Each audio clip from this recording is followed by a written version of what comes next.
Bismillah ar-Rahman ar-Rahim. Wal asr. Inna al-insana lafi khusr. Illa allazina amanu wa amilu salihat wa tawasaw bil haqq wa tawasaw bis sabr.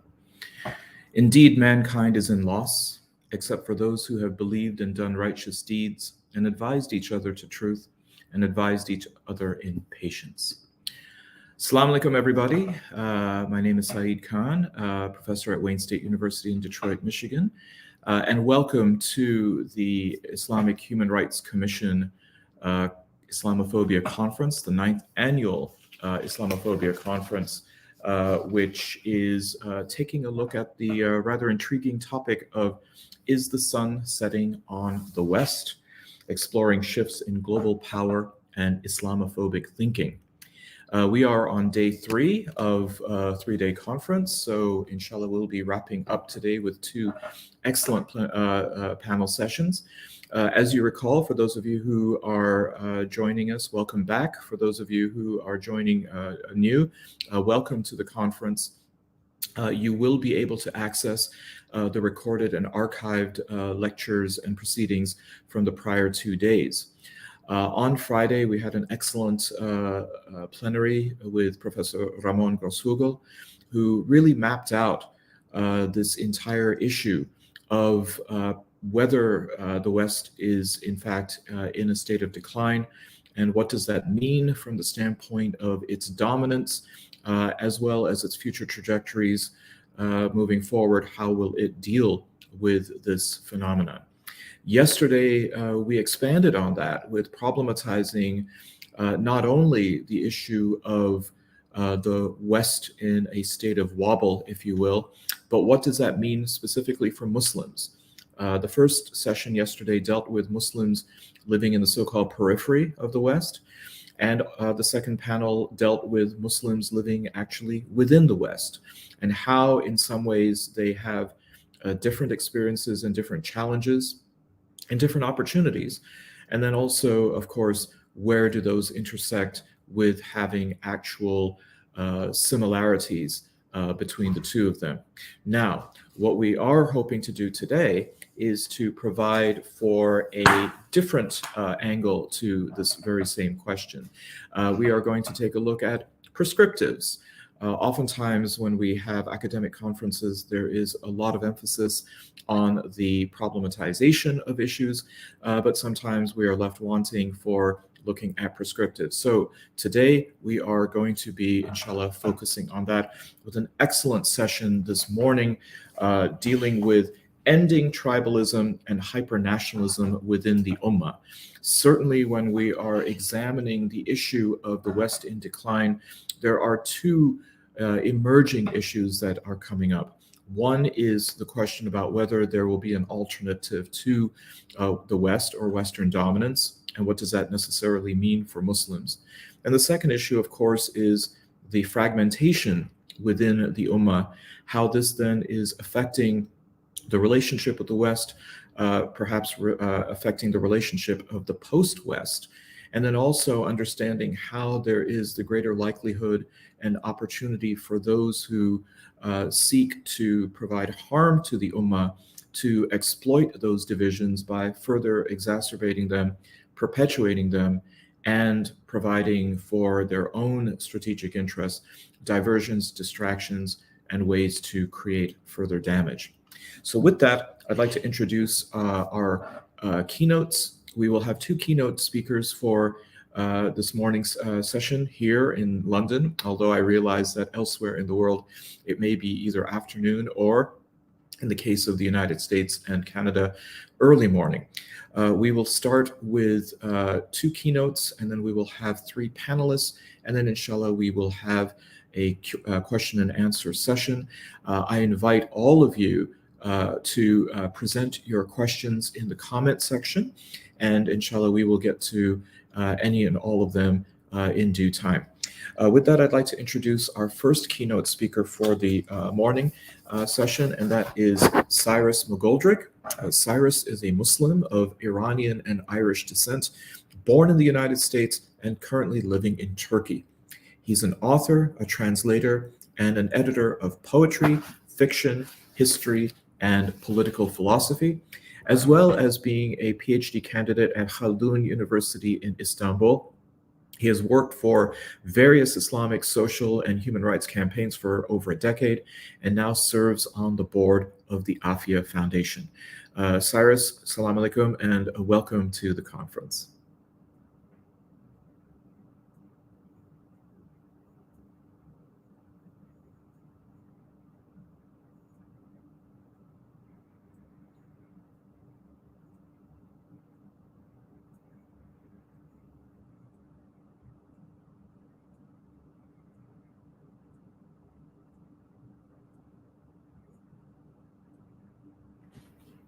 Issue that is, excuse me, am I just tuning in now? Am I just, this is my first word? Yes. Okay, then I'll begin again. Bismillahir Rahmanir Rahim. Alhamdulillah, wa salatu wa salam ala Rasulillah. I want to thank you all for having me. Thank you for joining me. To anyone tuning in, I'll try very hard to not waste anyone's precious time. We all have families to take care of, children waiting for us. But the topic today and the topic of the conference this weekend is so crucial, very central personally to who I am, and so I could not resist, thinking through this with you all. And I really appreciate the invitation. I don't particularly love writing. I did write somewhat conversationally a way to think about the Ummah and how we might organize ourselves, perhaps across really, tremendous diversity according to whatever our level of involvement. And I say that, from the beginning, I want to say I don't think of myself as being very involved. I'm just a working man, with 2 children. I'm not a politician. I'm not a movement member. I really do intend this just as kind of a thinking through together, and advice perhaps based on how I understand Islam, what it seems to me that we are really supposed to be doing here. It's a way of, I hope, building up to the lens from which we would analyze then the end of Western hegemony. This is not, I mean by that to say that this is not just an academic investigation, but it's an imagining, and I consider myself as taking part in this imagining of what might be possible and of what we should hope for and work for if we have that capacity. Of course, acting across national and sectarian borders, acting as an ummah, or even in smaller parts, but with the intention of working towards ummah, it's hard. It's hard to imagine. It probably won't happen very much. And of course, I have to acknowledge almost all living, ruling political leaders are part of the problem. But still, my only point today is that it is worth trying, and even that we have to try. Nation states rise and fall, group identities take hold and then dissipate. Theoretically, anything is possible. And theoretically also, Islam as a unifying identity makes more sense than any other. But this project, any pan-Islamic political project has many enemies. In some ways, the current order is built specifically to prevent the Muslim world from coordinating any better than it is. But even still, the point being is we have to try. First, a quick note on nationalism and ethnocentrism. I think that these should not be tremendously difficult to move past if we love Allah and His Messenger. Like just at an imagination level, just imagine right past him, past your local leader. Just think right over him. Of course, if you have some role, some influence in your jurisdiction, in choosing your leader, then you choose the right one, and you push for ummah-wide cooperation. But obsession with these state identities, many of them very recent, is just filling in really for the absence of Islam in our lives. I have to acknowledge, of course, nationalisms have their place in resistance against an enemy, but it just can't be the end of that struggle, and it can't be allowed to divide the ummah against itself, such that an Iranian sees himself as better than an Afghan, or a Turk than a Syrian, or whatever. I get it. Family is real. Extended family is real. Tribe is real to an extent. Language is real, although also a choice. Geographic proximity is real, but it's relative, and it's a choice. Ethnicity and race, it's a mixed bag. Some pride, of course, seems fine, and it's motivated great things. But if it divides the ummah against itself and prevents cooperative work, then it has gone too far. Maybe this, to some, this will feel like is preaching to the choir, but we cannot take any of this for granted, of course. Now, on sect, this is where this is it's an interesting discussion, and I have to just offer some thoughts. I want to separate a couple things. Of course, there are, we don't have to gloss over. Of course, there are contradictory beliefs. There are some different practices. But I believe personally that, Sunnis should accept that Shia of, whether Zaidi or Twelver or what have you, are Muslims, that they are people of the Qibla, that they are in the mainstream. They don't have any beliefs that take them out of Islam, and vice versa. That's a premise of mine. If you have a different opinion, fine. I hope that you stay with us, for the political option. But really, the default should be, theologically, jurisprudentially, the default should be live and let live. There should not be compulsion of one Muslim group to accept the leader of another Muslim group as their own. I really believe this is my utopian, vision. If we can act with sincere interest in the well-being of all, without intra-Muslim competition and undermining of each other, then there need be no picking sides or rallying people based on sect to fight another sect. Sectarianism really only serves the enemies of Islam. And the enemies of Islam know this, and they take advantage of it. And we see this in our past and our present. My main point, of the essay that I wrote, which I believe is available too, but my main point is that all of us should be theoretically ready to work together in an organized way. We have to want unity. I think many of us do. I'm speaking this way because I don't think all of us do, but I think many of us do want unity. When you talk to people in the masjid, in any country that I visited in the world, people want unity. People believe in it. They know that we have to want it. But we also realize that most of the governments of the Muslim world are obstacles to that unity. And so if you can move them, then do so. And if not, then pray or move yourself. Some more specific issues, if I may, because the essay it's a short essay, and there's some things that I'd rather talk through, kind of face to face, as it were. But some more specific issues related to sect and also related to our history. One is that we will probably never see a unifying Imam of the Ummah until the Mahdi lands. And even then, I'm sure some Muslims will leave Islam by fighting against him. So until then, we should strive to be gentle with other believers, and harsh against our enemies.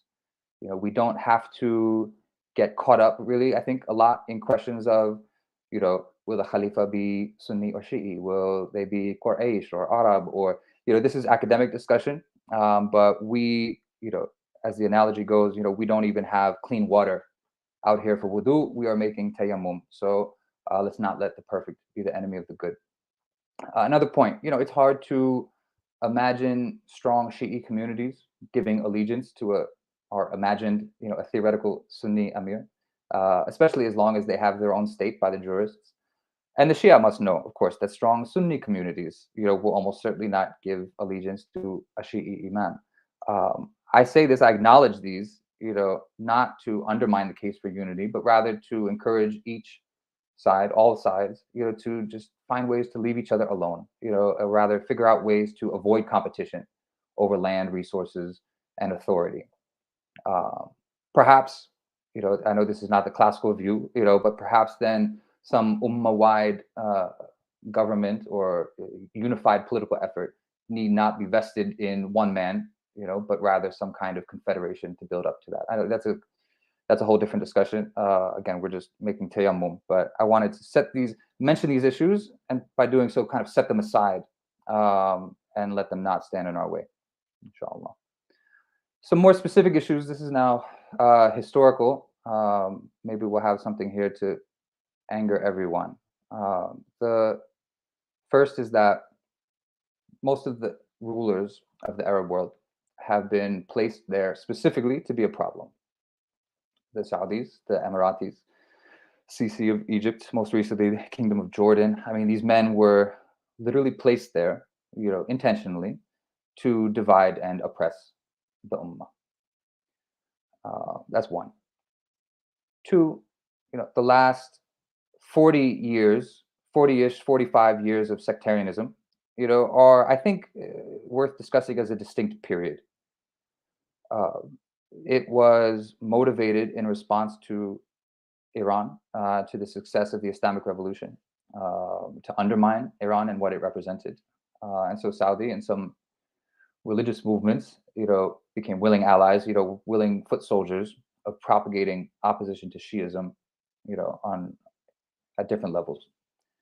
Now, of course, I hope I made clear, some scholarly refutation, some scholarly dispute is fine, of course, for scholars, but at the level, I think, of common people, of which I consider myself one, it really only serves to undermine solidarity. And we see that happening on the ground, even to this day. And so we should clearly identify who the enemies are and be clear that they must be reformed or replaced. It's not a coincidence, that these same enemies have all been the first governments to normalize relations with Israel and to facilitate American hegemony more broadly.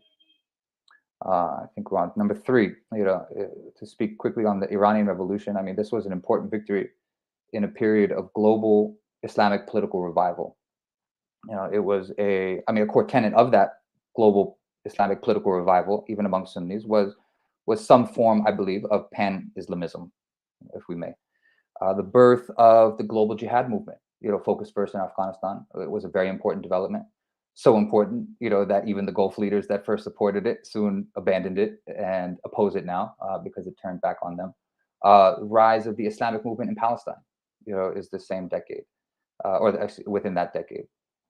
Algeria, Bosnia, Central Asia, many attempts, some partially successful and some defeated, but all pointing to a survival of an Islamic spirit, and some defeated, and some sense of global solidarity. Now, the war on terror, beginning not with 9/11 really, but in the 90s under the Clinton administration, maybe something of an expansion in scope of the war already waged against Iran and the Palestinian movement, is a war on really any Islam that will not accept US hegemony. So the militant groups were the first obvious target, but Ikhwan and groups like them were not just catching strays, but were actively dismantled as part of that effort. If the Arab Spring was something of a last gasp, really not a spring, but the US Zionist Gulf axis really just crushed it horribly. Russia and China, maybe this is for Q&A, Russia and China were in some ways natural fits, for adopting the language of the war on terror, using its language against its enemies, domestic enemies, as have Turkey and Iran, have also adopted the language of the war on terror sometimes, when it seems useful. But perhaps, we could leave this for the Q&A if there's time, inshallah. During this period, to speak to sectarianism, during this period, unfortunately, many of the prominent militant groups adopted, not only terrorism, or the targeting of civilians, but also sectarianism, and both, I believe, are a great detriment to that cause. In Afghanistan, the targeting of Hazaras, in Iraq, not disconnected from how Iran, was moving there too, but the revival of sectarian violence, and specifically, most concerning, I think, the religious justifications for it, from AQ and Zarqawi to ISIS, kind of perfecting it. I want to underline, Muslims should have no objection to Muslims defending themselves against foreign invasion or occupation, nor to Muslims trying to organize a just government on the principles of Islam in the prophetic way. But our way is not sectarian and it is not oppressive. And so this connects most directly, I think, difficult, with the part of the Arab Spring that we must discuss in the context of sectarianism and nationalism today, and that is Syria. I believe a less tyrannical government could have avoided it. Bashar al-Assad proved himself to be a violent criminal. And by the time that Iran entered in support of Syria, I'm aware that they thought that the alternatives to Assad were worse, that it would have meant either a US, Israeli, or Saudi proxy. But there had to have been a middle way, short of the full support, that it seems that Iran gave to really what became a brutal genocidal war. It's interesting to note, even though Iran saw Syria as an ally and an important part of its pan-Islamic reach and its reach to Palestine, the defenders of the Assad government in the West often did so in the name of Syrian nationalism, often using the language of the war on terror, criticizing the resistance as being foreign fighters, as if that's supposed to mean something to us. And the Syrian war has provided ammunition for really, let's say, the last 10 years of anti-Shiite sectarianism. We've seen it within our lifetimes. I've seen it within my adult life unfolding very quickly. The difference in the Ummah-wide perception of Iran from 2010 to 2020 or even 2015. I mean, Iran is, of course, one of the only states in the world that supports Islamic resistance in Palestine, and it has willingly accepted the role of pariah state as a cost of that. I think Khomeini's example, Allah yarham, and support for Palestine made Iran, despite its Shiism and despite what that means for some pan-Islamic unity, it made Iran a likely candidate for a long time as a leader of a pan-Islamic revival, as the first name kind of in Islamic resistance globally. But it squandered all of that in Syria. And at least from this vantage point right now, in the year 1444, it's hard to imagine them recovering any part of that reputation. I mean, I do think they'll survive this current revolutionary attempt, but I don't think they will recover much of its trust in the Sunni world without some great reckoning. But things change very quickly. Leaders rise and leaders fall, or leaders die. They are replaced. We have absolutely no idea in 10 years who will rule Iran or who will rule the Arabian Peninsula. Please, let's not call it Saudi. Who will rule Turkey even, or Iraq, or Syria, or if any of these borders on the political map will be in the same places. Personally, I'm not committed to any of them. I love Allah, I love His Messenger, I love the people that follow them, and I believe we have a responsibility to organize ourselves to better serve God by better serving His creations. And I hope that this commitment can unite us across race or sect or school. With that, I will turn back to my panel. I will look forward to hearing what my fellow panelists have to say, any questions and answers. Also later on, I look forward to the discussion. Thank you again for tuning in. Please forgive me if I've said anything wrong, and keep me and my family in your prayers. Thank you.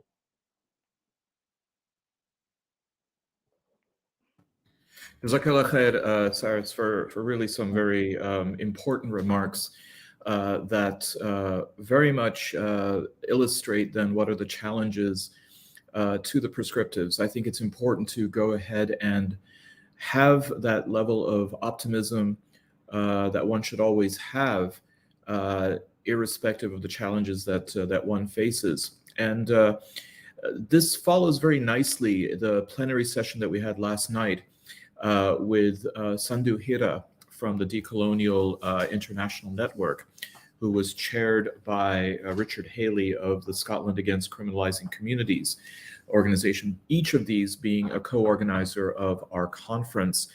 And Sandhu laid out a proposal of Islam and the concept of a new world civilization, and very much echoing Cyrus, your remarks regarding Islam and the unifying identity of Islam being perhaps the most promising of these phenomena to occur. So given the fact that we are roughly about a year and a half out from the 100th anniversary of the abolition of the caliphate, it's quite plausible that these kinds of narratives are going to emerge or reemerge within large parts of the Ummah, and the kind of, for lack of a better word, soul searching that goes with it will no doubt have an impact and an influence on the issues of unity,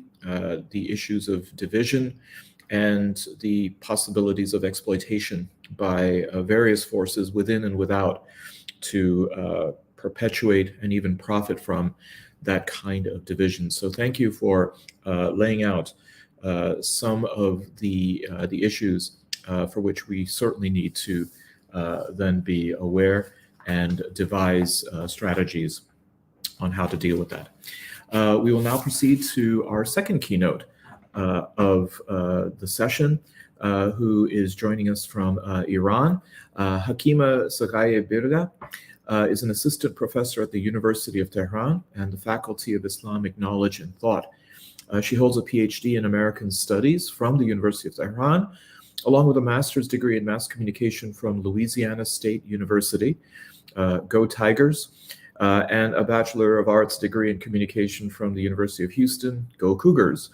In her research, Saghaye-Biria has explored how Orientalism more generally and Islamophobia more specifically have affected international relations, including in such cases as the universal human rights regime, the US-Iran relations, and the relationship between the United States government and its Muslim minority population. With that, Dr. Hakimeh.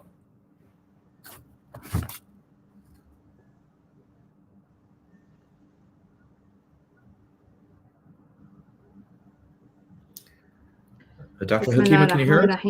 Let me say salam to you and everyone who is listening. Before I begin, I would apologize for any... Yes, do you have my voice? Do you have my voice? Yes. Okay. Yes, I was just saying that my connection seems to be a bit unreliable, so I might get disconnected, so I apologize in advance. Bismillah ar-Rahman ar-Rahim. What I'm going to talk about today, as we are trying to look at the intersection of the decline of the West and the situation with Islamophobia and tribalism, hypernationalism, I want to talk about some of the things that you usually do not hear in the media about what is happening in Iran. What we are witnessing today in Iran, I think, is the beginning of a new form of Islamophobia directed at the Muslim world. Right now, of course, the target is the Islamic Republic of Iran. But in this few minutes that I'm going to, talk about the beginning of a new round of Islamophobia, now that the West is in decline. Sometimes when you look at the Western empires during colonialism, you see that there is a lot of violence at the beginning stage when colonialism is about to basically, violence. At the end, in the final stages of colonialism, with the current world order, I think we are witnessing a similar situation in which there is a new sort of Islamophobia that is happening. In Iran, news that you receive about the situation in Iran right now, I think what is not being said is basically that a new sort of tribalism that Western countries, especially the United States, is trying to, part of the violence that is involved on the part of a limited number. I want to stress that this is a very small minority that's hijacking the process, and they are actually,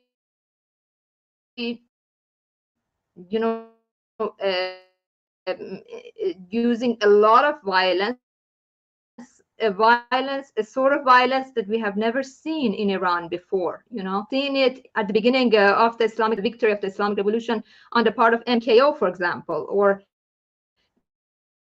some of the Kurdish separatist groups, but now it is coming back in a new shape, that it is, and the violence directed at very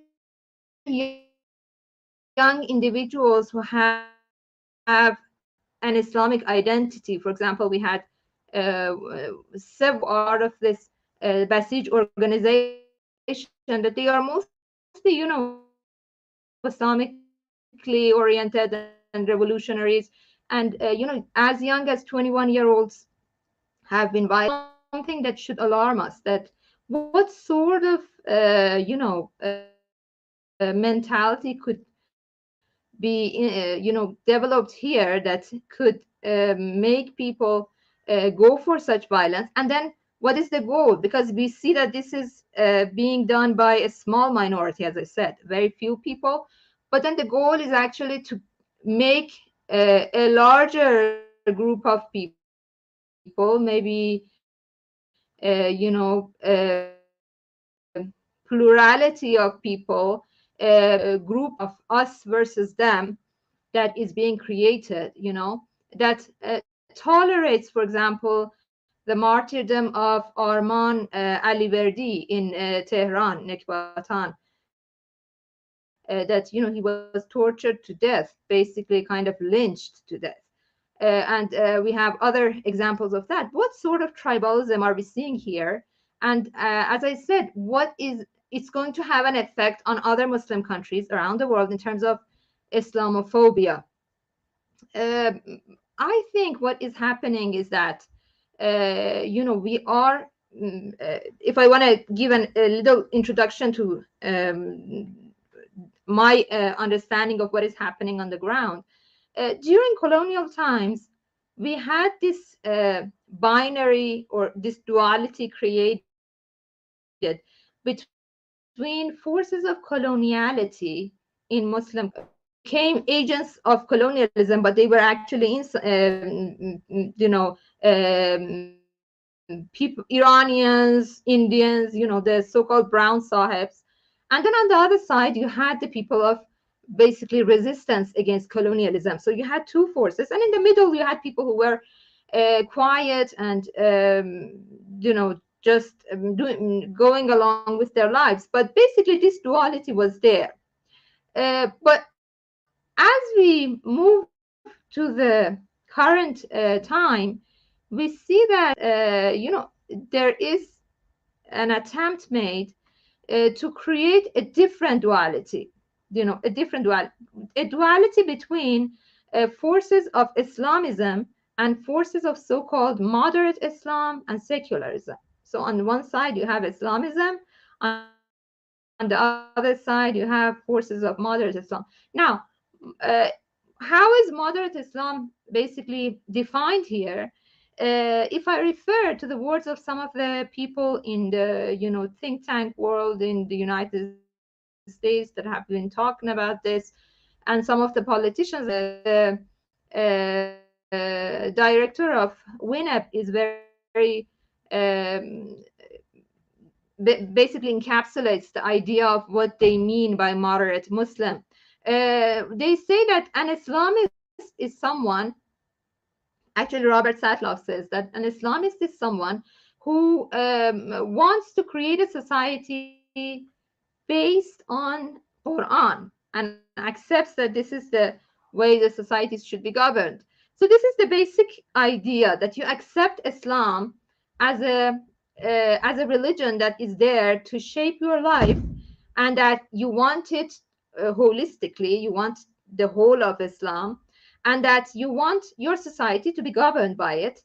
And of course, every Muslim has the right to do that. But so this is the forces of Islamism in this discourse. And then on the other side, you want Muslims who actually deny Islam of this right, that you don't want the Quran to be the main force that shapes your life.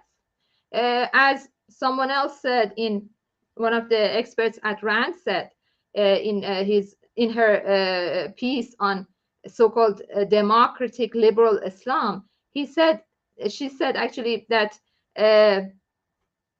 what we are looking for is for Muslims to arrive at a situation that just like Christians, they look at their holy scripture, the Quran, as history and legend.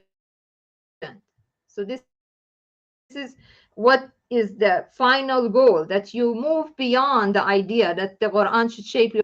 Defining part of your identity is the so-called the big picture of your life, that the Quran is something that has a say in what you do in everyday matters.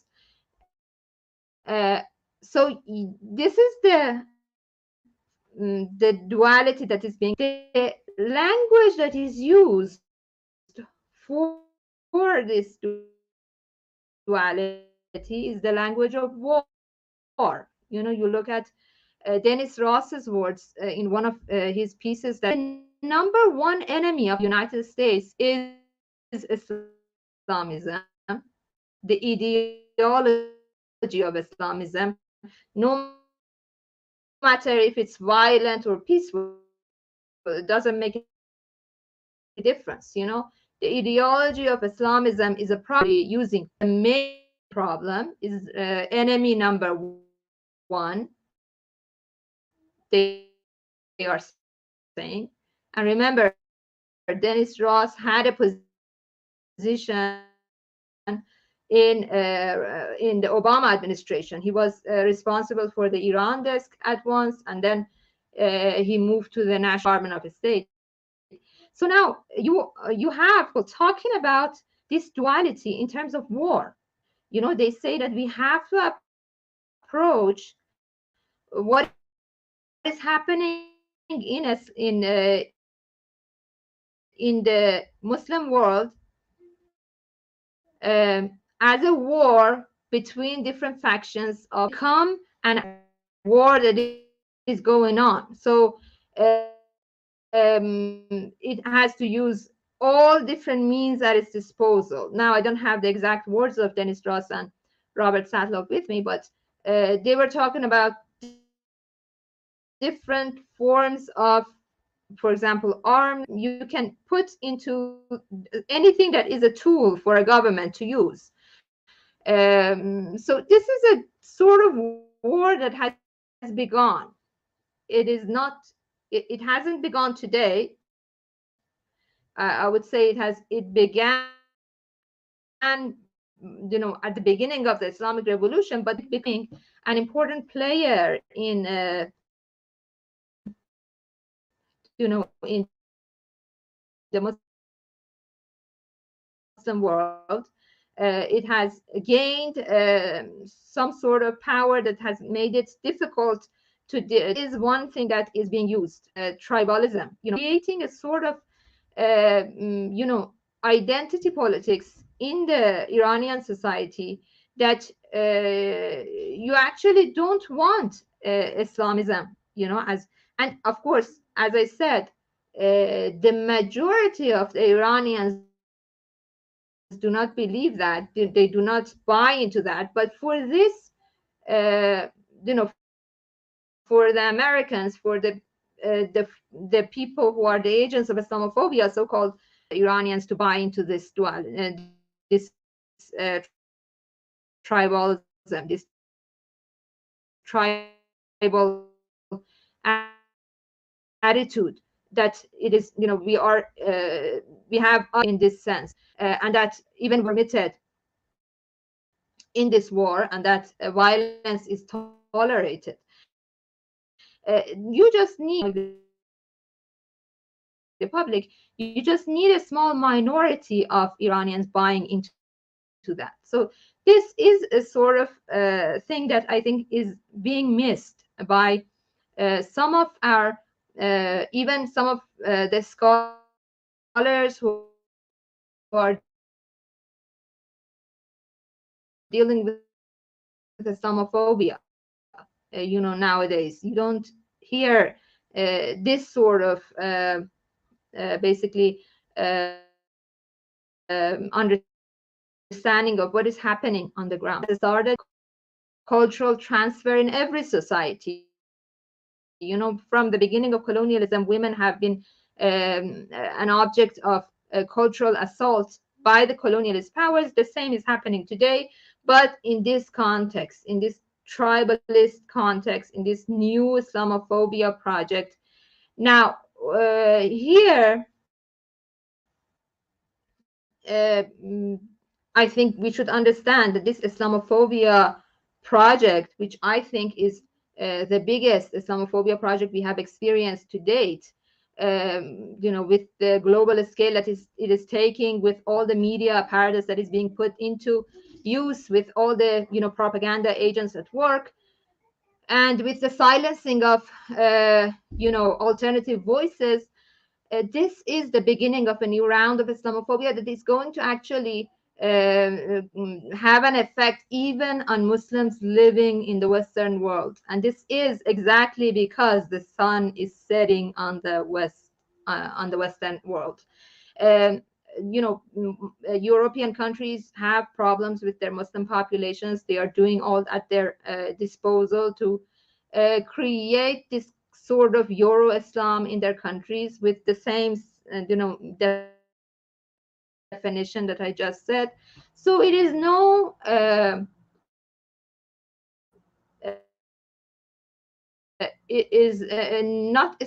there is no surprise that hijab ban, and I saw something in the news a couple of days ago, that I believe that we are going to see new rounds of Islamophobia around the world, and it is going to affect Muslims living in the Western world as well. The people who are here today and those who are concerned about Islamophobia, about the rights of Muslims around the world, to look at the situation with this big picture in mind, and remember that there is sometimes at the end of world orders, you see more violence happening, you see different sorts of conflicts created. The sun is setting on the west, but we have to be vigilant about what is happening around us, and be vigilant than the rounds of Islamophobia that we have witnessed so far, and that could have a lot very much graver consequences for the Muslim world. Thank you for listening to me. And Jazakallah khair, and thank you so much, Dr. Hakimeh. I appreciate your perseverance with some of the technical issues that we're having. I'm very happy that you focused on the policy world, and particularly think tanks, and more specifically think tanks in the United States, although certainly other think tanks, including those in the UK, are important because of the influence that they wield on not just governments and government apparatuses, but also on shaping public opinion and public narratives. There is certainly quite a bit of integration and interaction in these spaces. Another area, of course, where public opinion is shaped, that also is involved in this sort of industrial complex of communication, is the media. And yesterday, for those of you who were tuning in, and of course I invite you to listen to the recorded sessions, Lawrence Dury focused on the media in shaping perceptions, and in many ways also how that affects Muslims living in the West and elsewhere, who may be inadvertently or explicitly internalizing these tropes and these narratives about them. Well, somebody who can speak very well on the topic of media is somebody who spent quite a bit of time not only in the media, but also at the very highest echelons of that particular sector. Peter Oborne is an award-winning writer, journalist, and broadcaster who's worked for various newspapers, including The Spectator, The Daily Mail, and The Daily Telegraph, where he was the chief political commentator until his resignation from the paper in 2015.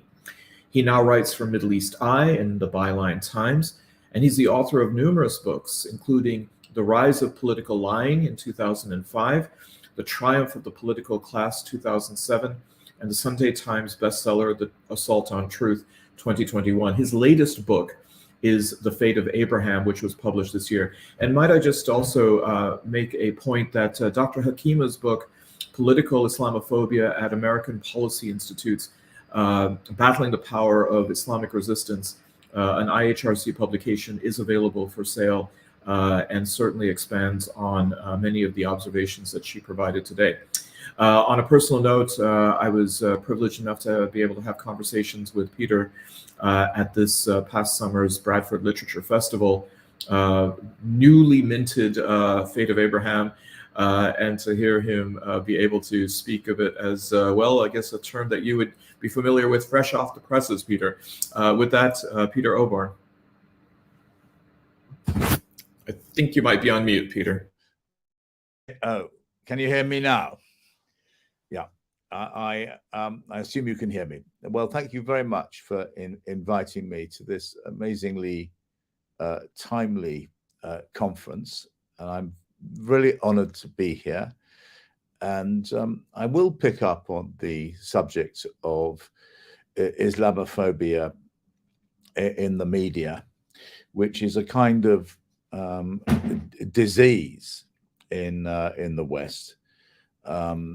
The systematic misrepresentation of Muslims in Western countries, whether it's Britain or in France or across the European Union. And of course, the links between that and the misrepresentation of Muslim resistance or Muslim political movements in Muslim dictatorships, particularly across North Africa and the Gulf states, where pro-Western regimes have used Islamophobic tropes in order to delegitimize their own domestic opposition, which I think is and you can very much see the same language being used by dictators in the Middle East and also by British politicians, by Western politicians, generally about Muslims. It is part of, and it's not a coincidence. There's a connection between the two. I mean, just to go back to the subject of the great overarching thesis of this discussion, the decline of the West. If you look at the relationship between the West and Islam, there were two, I think, critical moments in the last 20 years.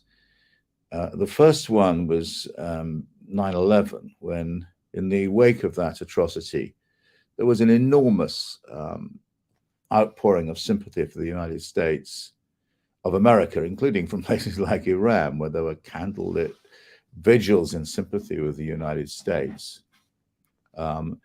And the rejection of those offers of friendship from most unlikely places historically by the United States was a historical error, and then in leading on to the nightmare invention of the axis of evil and the illegal Iraq invasion and the barbarity which followed that was a calamity for the United States and a waste of huge amounts of reputation, because it became impossible to project America as a free country, as a country which celebrated democratic values, and of also just money. I mean, I think if you look at the reasons for the global decline of the United States, you've just the amount of money that's invested in these wars. And then, of course, the next very grave moment was the Arab Spring, where this was at first it seemed to be a fantastic moment of hope, when subject populations were rising up against barbarous governments, and the suppression of the Arab Spring was one of the darkest moments, I think, in modern times. I think the coup d'etat in Egypt remains which was backed certainly after the event by the West, by the United States, was a bleak moment in modern history, because it squashed hope. It squashed democracy. It has squashed any form of political activity which was not approved of by an authoritarian state. And we've seen, and the various failures of the Arab Spring have led to a really bleak period in the Middle East and North Africa. But there are some things which lead me to hope. Actually, one of them is the World Cup. You can just see, with the support for Morocco of a common, I don't know if you'd call it the Ummah, common Arab, North African Muslim consciousness behind Morocco, and as it defeats one former colonial oppressor after another, with France next along the way on Wednesday night. But what that has shown you is that that even though at an elite level, at a regime level, there may be a suppression of political Islam, for a better word, at a popular level, these movements, the Ummah, or the Muslim consciousness, the common consciousness, is very, very strong and remarkable, and it's almost a revolutionary moment in a sense, or at any rate, it's a sense of a way you can look forward peacefully to a new kind of global engagement. And the second reason for hope, I think, is the decline of Western hegemony in the region, because the West has formed so many. It's been so hostile to democracy, legality, very disgraceful in its alliances, that going back to the terrible moment in the early 1950s when Iran's democratic hopes were extinguished, that by courtesy of the CIA and MI6, and replaced by a client regime, and this pattern has gone on and on and on. That I think there is a lesson here, that the divide and rule of the West in this area has been pernicious, and the emergence of the concept of West Asia and the withdrawal of the United States can, I think, gradually open the way, perhaps quickly open the way to a new kind of common dialogue and consciousness. That's not to say that whoever would be the new external power in the Middle East would necessarily be a friendly person. One has to just look at China and what they have been doing to the Uyghurs, using, of course, many of the methodologies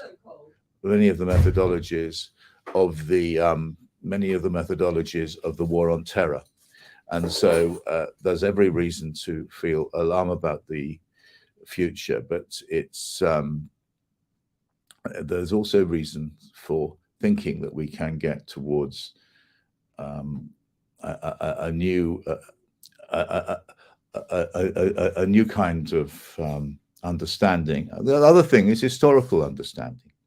I think as we learn more about ourselves and about our history, nationalism, even in the West, looks more and more problematic. And if you look at, the Ottoman Empire, which we used to be written off as a sort of useless, corrupt system of government, barbaric. Actually, the modern historiography is seeing how successful that was, and this is so. As you move to the 100th anniversary of the abolition of the caliphate. There were deep wisdoms and deep compassion and deep insights into governance, and also insights in how to combat sectarianism embedded in that Ottoman period of rule. And actually, funnily enough, I see as a historian of the West, or a student of the West, Austro-Hungarian Empire also was very generous in many ways. It solved problems which the emergence of new nationalisms in the late 19th century onwards challenged. One final point, because I've gone on far too long. I do think that the language of Islamophobia is poisonous, and it is being deliberately promoted.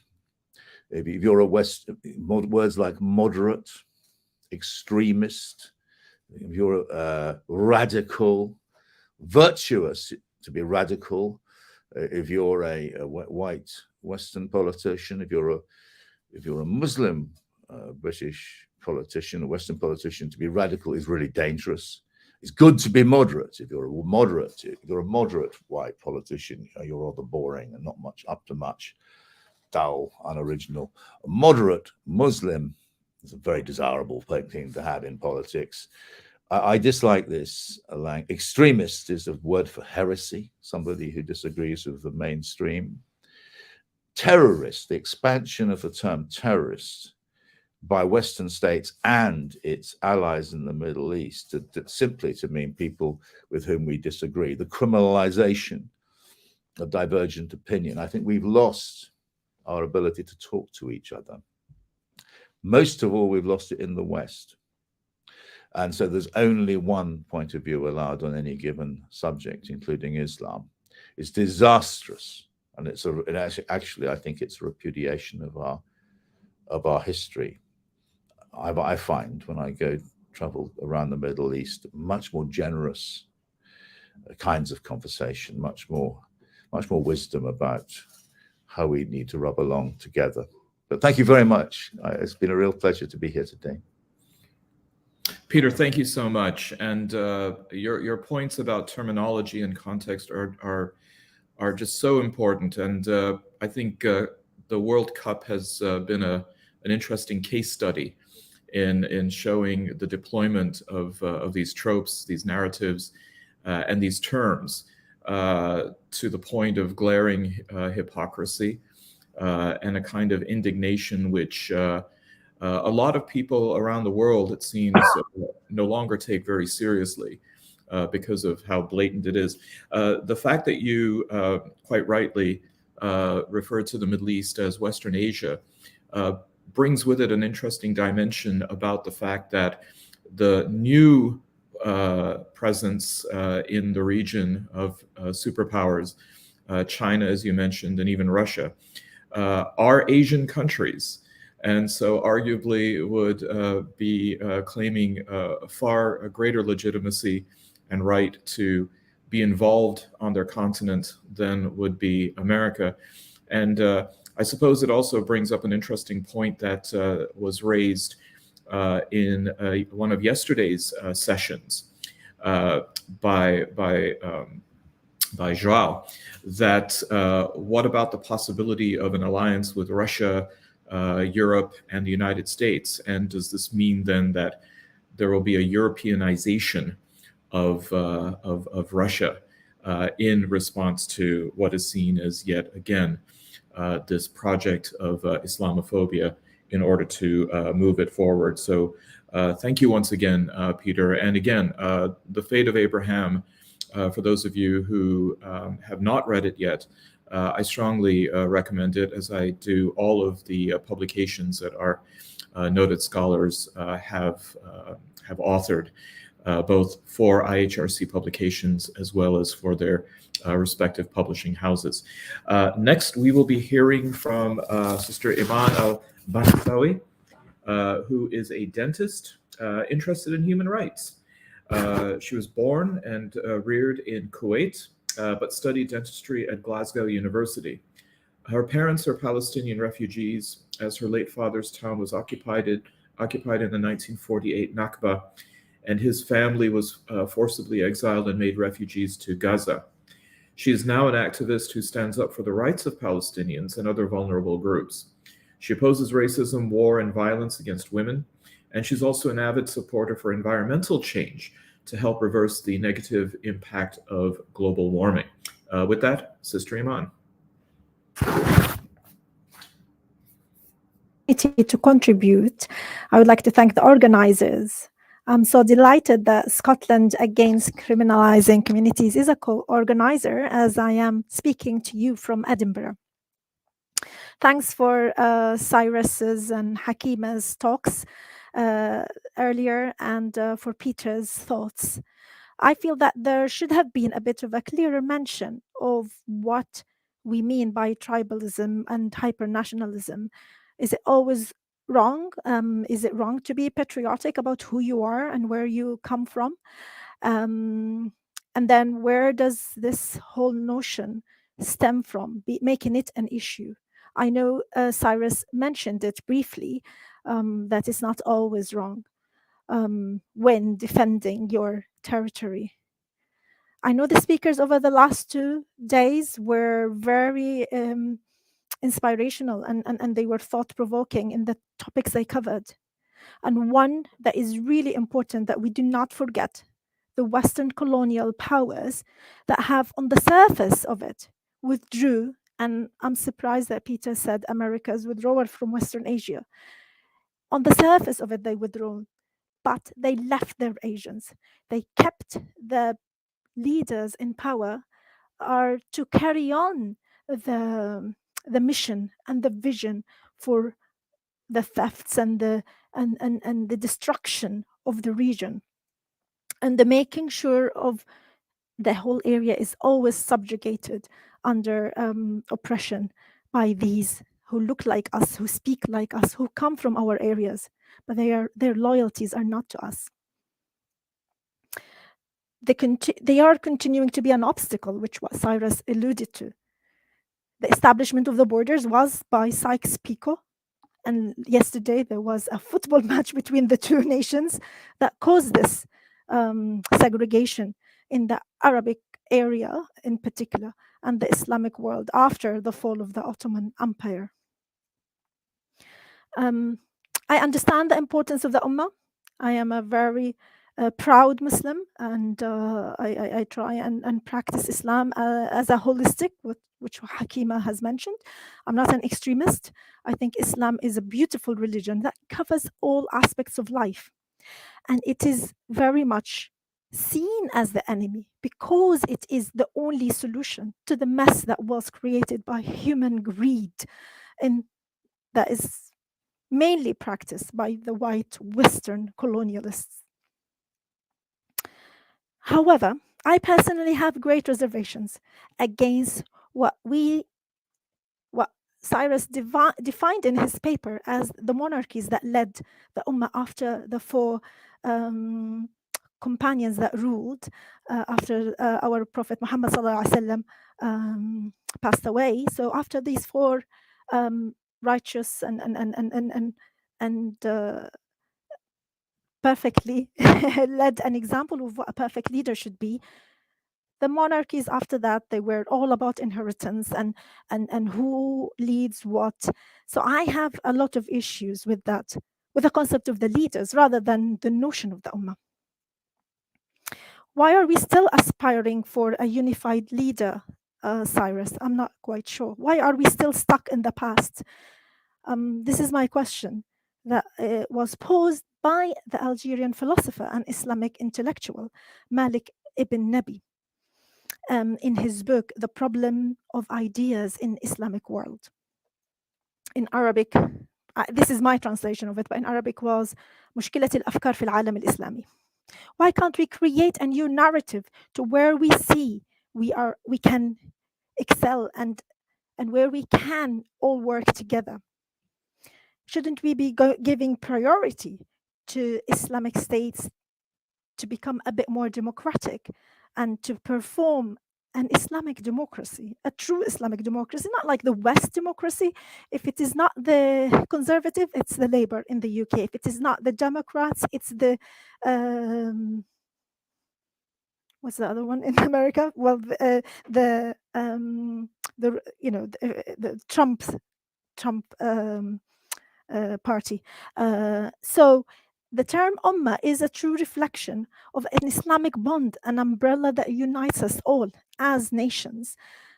The political parties are different. So the love and solidarity that we all exhibit is tremendous. And the joy of what you've mentioned, Peter, about the win of the amazing achievement of the Moroccan football team. I've read a very nice tweet that overnight, the population of Morocco suddenly grew by 1.6 billion. But Morocco is very, very special. Not only it is an Arabic country, a Muslim country, but it's an African nation. It's about time that the World Cup is seen as not an exclusive right for European nations or Latin America.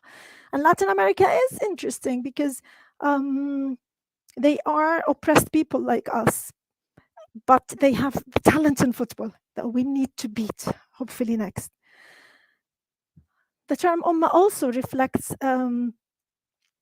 that we need to try and move into a new Islamic civilization, a vision for it, and we need to work towards it, whereby I think the politicians need to be separated from Islam, not them not being Muslims, but that people are, the problem with the Arab world is that people connect and see Islam through these politicians who claim to be of an Islamic agenda. And when they make mistakes, people blame the jurisdiction or the faith rather than that particular person abusing his position or power. We have a rich history, we have a varied ethnicity, we have different backgrounds that enrich our Muslim Ummah. It's stretching across 3 continents, and each have got their specific needs, cultures, economical strengths and weaknesses. So if we manage to make a collaboration, and thank you, Professor Khan, you've mentioned a speaker that really affected me. They were all inspirational, they were all amazing. But Jao Salva did suggest, why can't we create an Islamic alliance where we can make peace amongst our member states, but common deterrent forces for survival?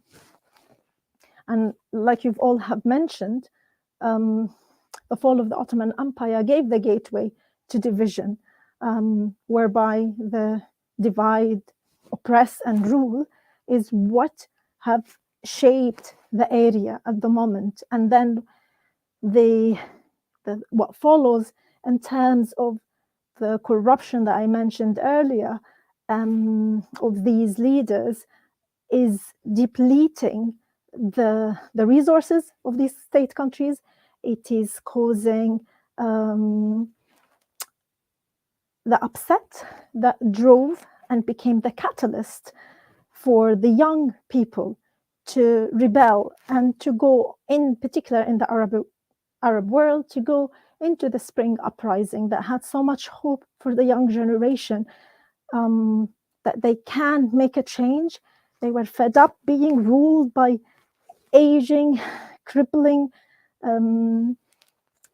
tyrannic governments that had no interest in or vision for these countries.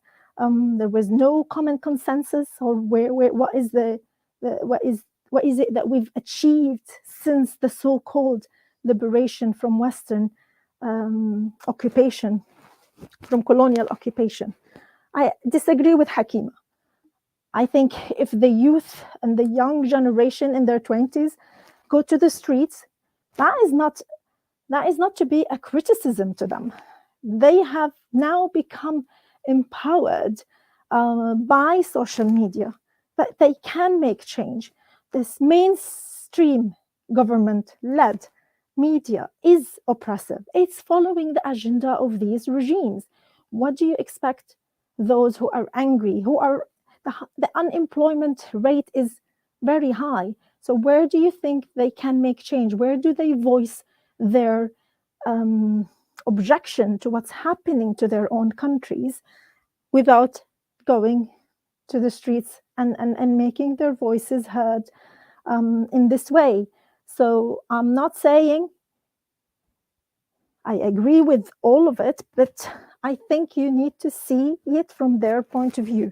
And the Iranian regime is not perfect either. You need to face up to the corruption, to the misuse of power, and to the stretching of what the Iranian government is doing in neighboring countries.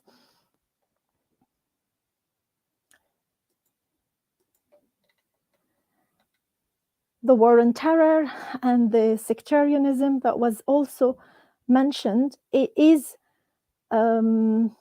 misconception. It is what the West want to use as an umbrella to continue to oppress our countries, to continue to be the overriding power in the region.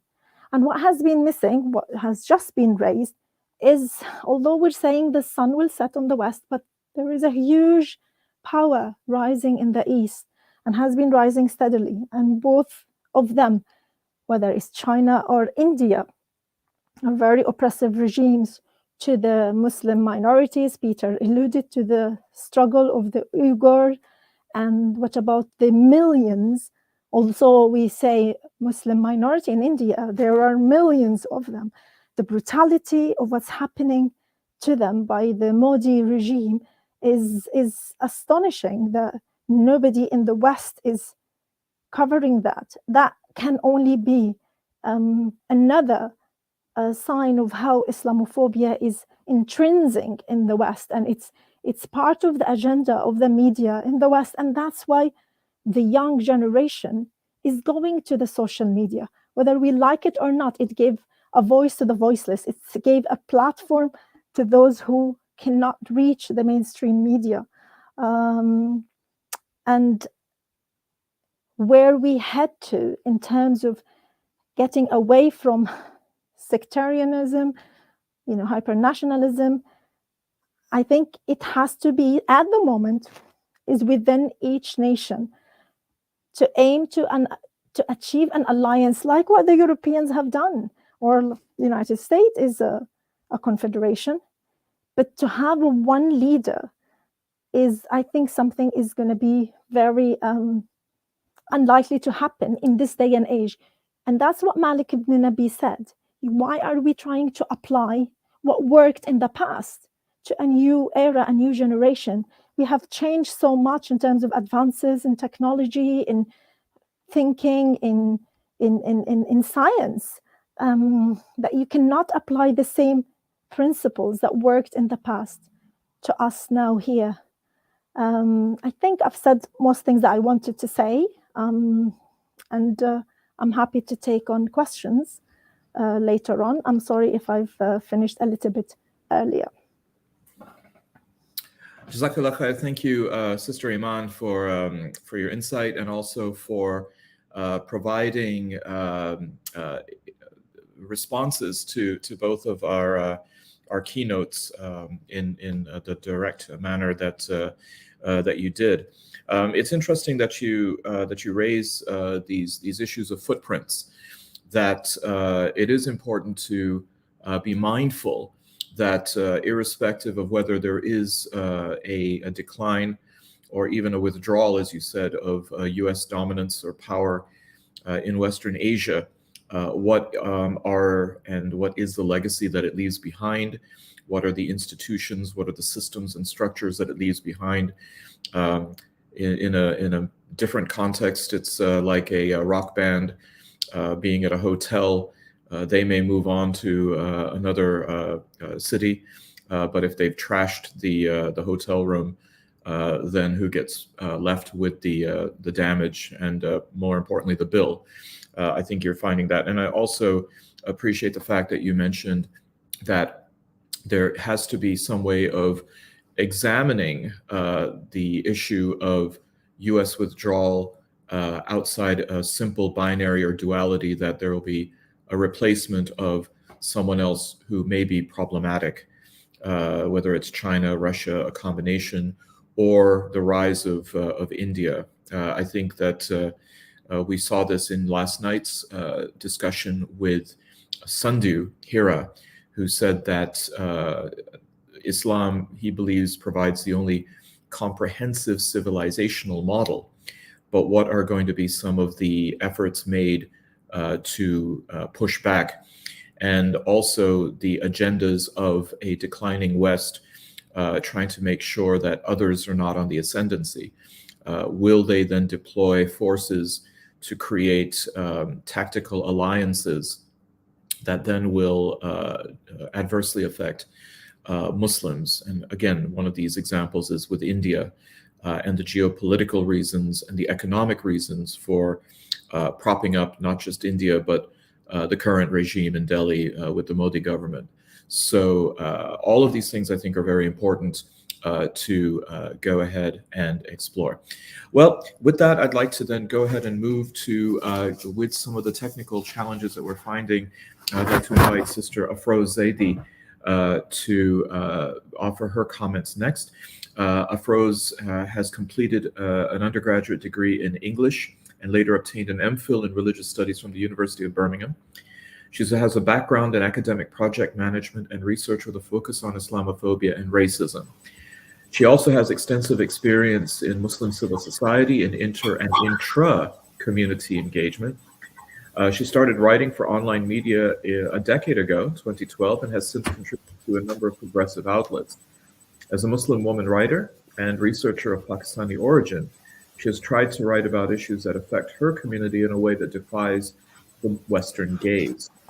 Her commitment to critical thinking, combined with a fearless pursuit of truth and justice, shines through in her writing. She has been an editor at The Canary since 2020 and is a regular contributor to The New Arab. With that, Sister Afroze. Assalamu alaikum, bismillahirrahmanirrahim. Thank you to all the previous speakers, and thank you to the IHRC for inviting me to be a part of this space. I will begin by saying that this is an important conversation.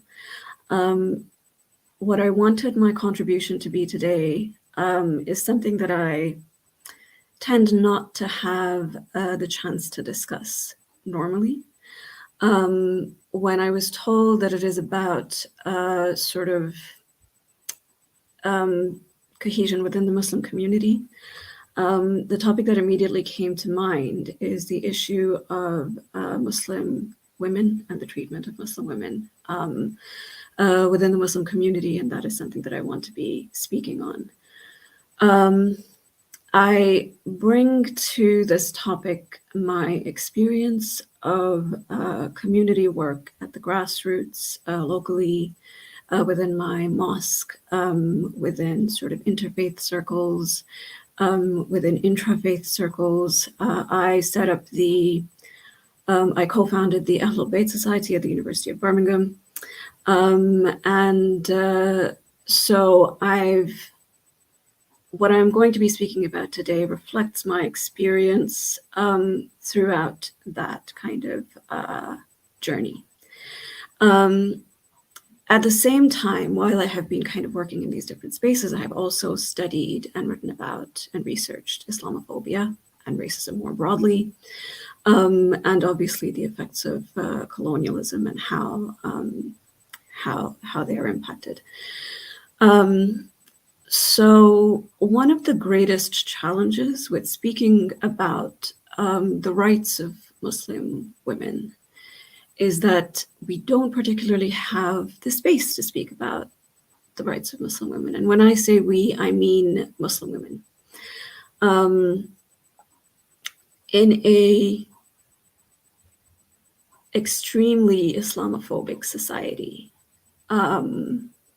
we are constantly, as Muslim women, trying to not discuss issues that will basically reflect badly on Muslims as a whole. We are trying not to say that the issues that we have within our communities reflect in any way badly on Islam as a faith.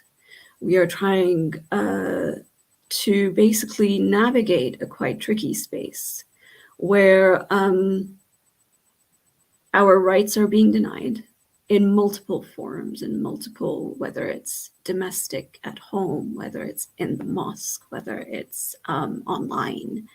However, we have to find a space where we can call attention to that, but without it feeding into Islamophobic narratives. And as somebody who is, as a Muslim woman who has tried to do that, who has endeavored to, make that try to fight for that, as one among many Muslim women, it is extremely challenging. The space to discuss these things is extremely limited. And even when we do find the space where it is just a conversation among Muslims, for instance, there is very little, the reception is very poor. There is very little open-mindedness on the part of not just Muslim men, actually, but also many women. Particularly, possibly women from older generations, women of more conservative leaning. There is a great deal of pushback when we talk about, for instance, things like space for women in mosques, things like the rights of a woman when she enters into a marriage.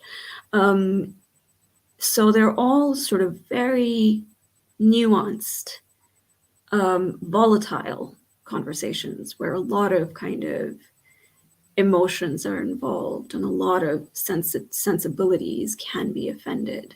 And it is very, very difficult for women, for Muslim women, to be able to have these conversations and to call attention to the denial of their rights within that context. And their rights are being denied. We have women going through financial abuse. We have women experiencing physical and emotional abuse. We have women in controlling relationships. We have women experiencing marital rape. We have women who are not allowed to enter mosques, let alone pray in them. I had an experience, this was before the start of the pandemic in 2020, where I was caught in a storm, like it was raining outside, and I was in London. This was in February 2020, and I had to attend an event for work, and then it was almost Maghrib time, and before I caught my train, I looked up on Google a mosque that was near the venue, so I walked there in the rain, knocked on the door. There was this old sort of gentleman who opened the door, and I said, "Oh, could I pray, please?" And he just went, "No." And I'm stood out there in the pouring rain. He sees that I'm, getting wet. And he literally just kind of sends me away. Now, I was quite upset about this. Obviously, it meant that I missed my salah. And I didn't have a space to pray. And I tweeted about this and, sort of said which mosque it was.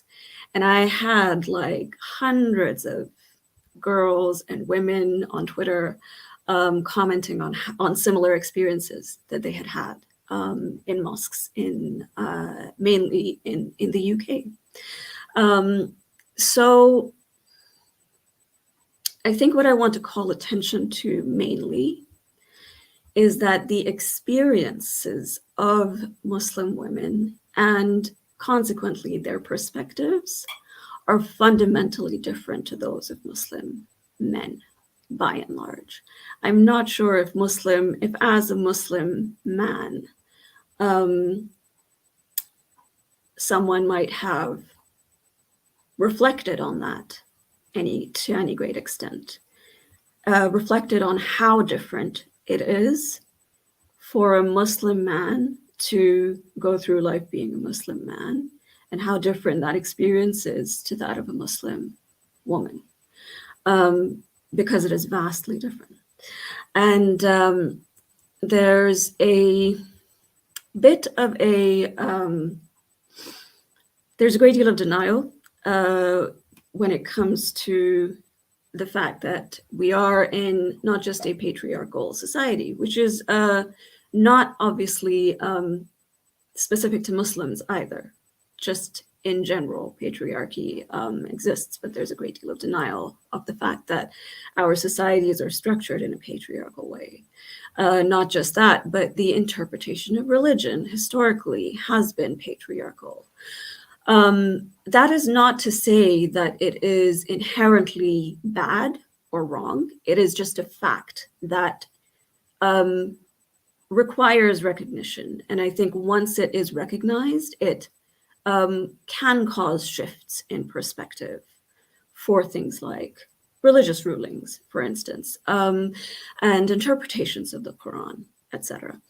However, just simply an acknowledgement of that fact, that society in general, and that the interpretation of religion in Islam in particular has been patriarchal, is a real battleground. It's not something that men particularly are willing, or even women in many cases, are willing to concede. So then if we don't even have that starting point, where do we go from there? How do we have any greater of a conversation? How do we go deeper? Sorry, you will need to remind me of how much time I have left, because I haven't, I forgot to check when I started. You can keep going. Yeah. So there is a fundamental difference between the experiences of Muslim women and the experiences of Muslim men, which by and large remains, I feel, and I think many Muslim women will agree with me, it remains unacknowledged by Muslim men. Muslim men enjoy a privilege within kind of the mosque community, domestically, being the breadwinner, in control of the finances, in many different arenas. However, that privilege goes unacknowledged. It also causes an abuse of power in many cases, particularly in the domestic context, in the context of, for instance, male-led mosque management committees. And again, it goes pretty much unacknowledged. So the first step really is to admit that there is a problem. That is at the social level. Then we have also the issue of sort of the ideological level, the ideological barriers. One of the things that has greatly affected the Muslim community and young Muslim men in particular is the rise of the red pill culture. And what that means is sort of, so red pill is a reference to The Matrix, the movie. It takes from a movement started by white men on sort of Reddit and other kind of online spaces, which talks about men as victims in a female-dominated and misandrist society. And Muslim men have, in sort of recent, I think, years, picked up a great deal on this movement and applied it to themselves. And ideologically, that is probably one of the biggest challenges that we face currently for this, for the issue of dealing with Muslim women's rights, and the issue of when it comes to cohesion, because women are, 50% of the community, and we can't talk about cohesion, we can't have a conversation about community cohesion if we aren't including women. So I wanted to read a bit of, there's an article called The Rise of the Muslim Incel, by Maria bint Rahman. It was published by Amalia on 24th October. And she talks about the red pill sort of culture. And I wanted to read some of the extracts from that. Particularly interesting is the fact that they pick up on things that are sort of Islamophobic tropes, but make them Islamic, which is, contradictory, but at the same time, that's what's happening. So Maria bint Rahman says, internalized Islamophobia is another significant driver of this currency of misogyny amongst young Muslim men. As the Muslim identity is increasingly problematized, Muslims by default are placed on the back foot, qualifying Islam through a secular non-Muslim lens, attaching it to symbols of perceived greatness to make up for its perceived deficiencies. So it's interesting how there is this massive kind of uptick in, what I've sort of, I wrote about the Muslim response to Roe v. Wade and how the ending of abortion rights, how that in the US, how that was received by Muslim Twitter, basically, and how there were many people who were actually speaking against abortion and acting as though this was somehow an Islamically desirable result. And I talked, this is an article that I wrote for the New Arab. And I called in this whole sort of, in this article, I talked about this whole movement as being the Jordan Petersonification of the Muslim Ummah, of Muslim men. So along with the red pill culture, there is a sort of idealization of men like Jordan Peterson and Andrew Tate, who are pushing an extremely misogynistic agenda. And there's the fact that these men have had incredibly sort of really sort of un-Islamic views fundamentally. However, they are being idealized by Muslims. So it's part of this whole sort of unfortunate downward trend of Muslims maybe in general, not just Muslim men, although Muslim men in the majority, disparaging the idea of Muslim feminists, the idea of feminism as having anything to offer to Muslim women, and the idea that there are instances, many instances in real life where Muslim women's rights are being denied. It boils down to, so in the article that I wrote about Roe v. Wade, it boils down really to this denial of the spiritual autonomy of women. This idea that women are responsible for their own spiritual and moral decisions, that they are accountable for them, and they are answerable only to God for these decisions and not to anybody else. Fundamentally, this sort of red pill Jordan Peterson movement stems from this real hatred of women and of women's rights by extension. And it is unfortunately a growing trend. And the article, again, that's on Amalia by Maria, it points towards that and talks about it in some detail. So really, I think that the main thing for me today is to discuss how we can move forward, and the fact that we can't really make any progress with this without the participation of men, without the acknowledgement of men that there is a problem, that Muslim women are struggling.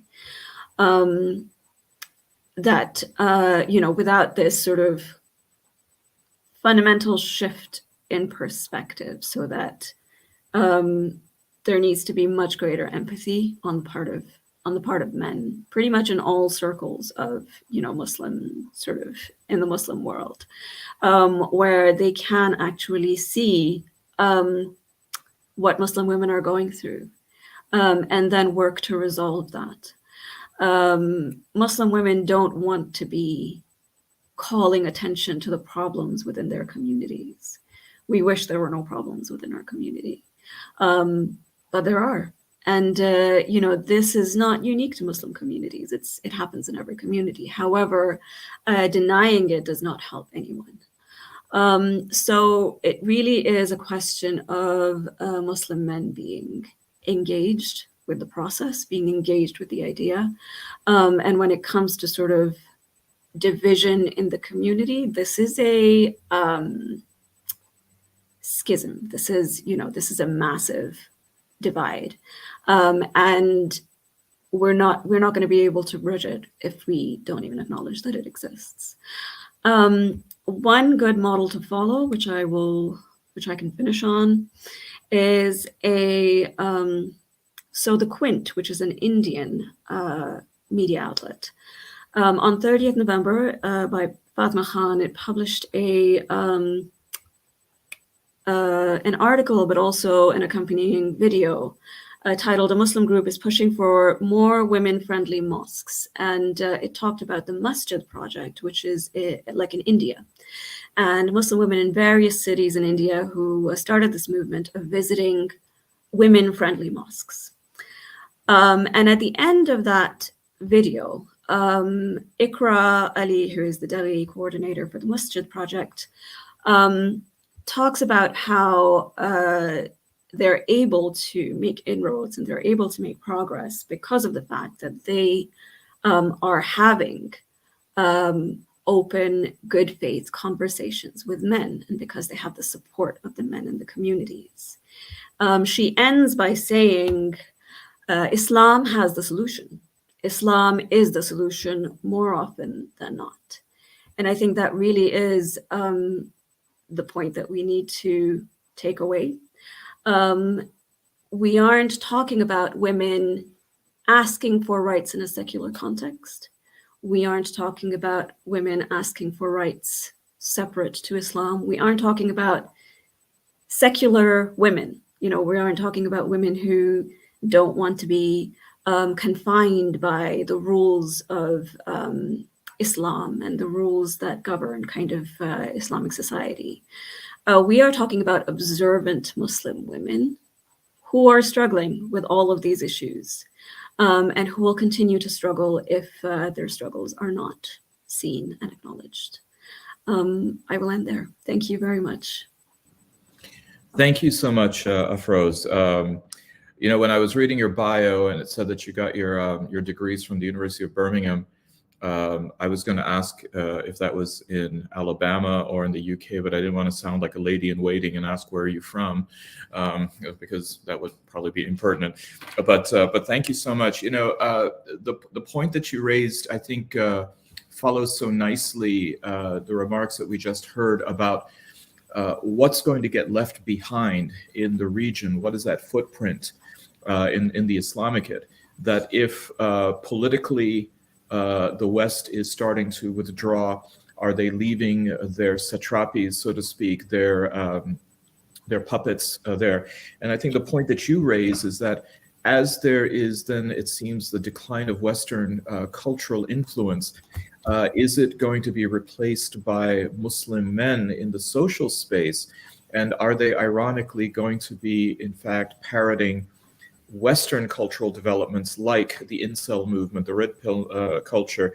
Jordan Peterson, I think you already see this with people like Daniel Hakikatu, who is, and I use the phrase, I think in its proper loaded term, insanely popular with a certain segment of Muslim men.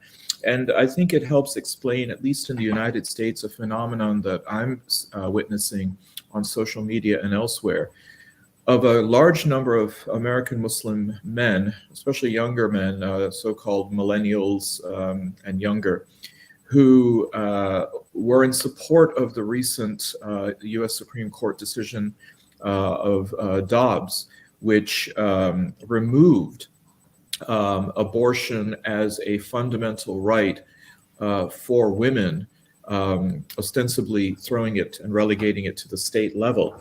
But it was interesting to hear the discourse, because many of these Muslim men in favor of that restriction weren't aware that this even limited what is Islamically permissible regarding a woman's right to that kind of reproductive healthcare decision-making and agency.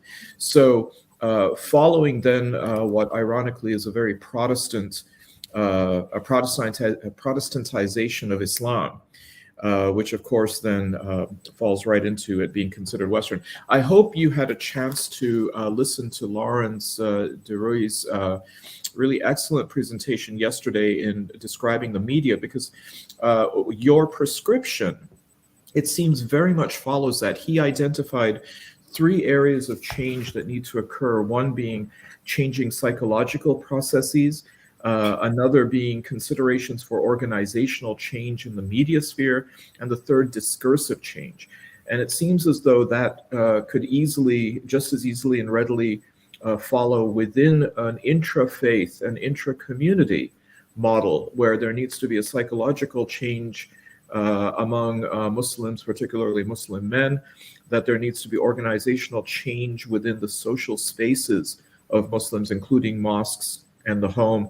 And then finally, of course, a discursive change also needs to happen. So I very much appreciate your insight into this, and I'm really grateful that it blends in so nicely with what we've already heard today and also yesterday. So thank you very much for that. Well, with that, I'd like to go ahead and open up to the question and answer period. We have 20 minutes remaining, and inviting back everybody. In the interest, I think we're still trying to see if we can bring back Dr. Hakimeh from Iran. It looks like, again, we're having a little bit of technical issues, but I'd like to go ahead and invite and really open this up to a discussion. If any of the panelists and keynotes would like to ask each other questions. Yes, Sister Iman. Oh, am I unmuted? Oh, thank you, Afroze. I didn't get the message to begin with, so I wrote a question or a discussion. I appreciate the feminist movement. I was very strong feminist when I was young, and I think it's delusional to think of the feminism as a successful Western idea. I think the best feminist ideology stems from Islam. You just need to meet myself and my husband and to feel sorry for my husband. I think Islam empowers women to an extent that nobody can appreciate it until they understand and read about feminism and read about Islam and practice Islam correctly. Unfortunately, I was sent away from the biggest mosque in the UK, in Huddersfield. I was like you, waiting between trains, and I thought, oh, the mosque is near here, and I've heard about it so much, let me go and pray. And they sent me away. And and he said, another passerby said, oh, you can come and pray in our house. I said, I have a home, but I have the right, just like you. When I want, if I want to go to a mosque, I am entitled to that right. This is not your house. This is the house of Allah. Now, misogyny is infested in men, Western and Eastern. You just needed to have read about what happened in the police force in the UK, and it's infested in the fire brigade. It's just global. Men would like us not to exist. Much to their dislike, we are the majority. We are more than them. I like Cyrus enjoying my comment. I'm not sure how Peter feels about it. So I think women are their own worst enemy. If we don't ask and demand and insist and like you said, make coalitions amongst ourselves, organize ourselves to demand our right. This is not the right given by men. We're not asking for charity. This is the right we are given by our religion. You know, the most successful businesswomen, the most successful financier were women at the early stage of Islam. The first university set up in Qayrawan in Tunisia was set up by a woman. So women are leaders in Islam, but not very much highlighted. And men domineering because of their dominance in physique and in wars, that gave them the upper hand. But as we said, in the context of cohesion and sorting out our issues as Muslim nations, yes, I can see the point about women's rights.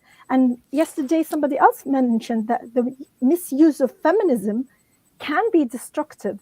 I can't remember which professor, but the feminist movement can be abused and misused.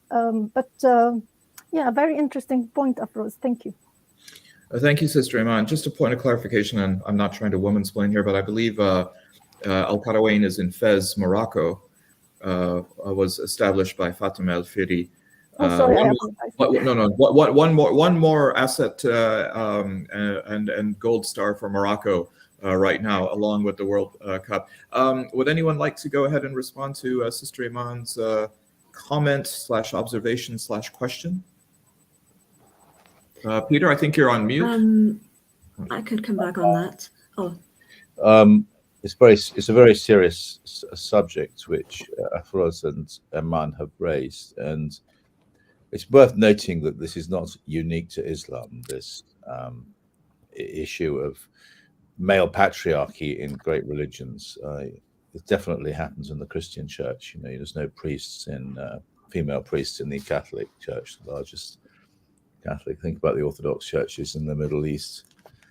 Even in the Anglican Church, my wife's a priest, there are major issues too. So it's completely right to raise them, but don't think it is simply a problem facing Islam. That's what I was going to say.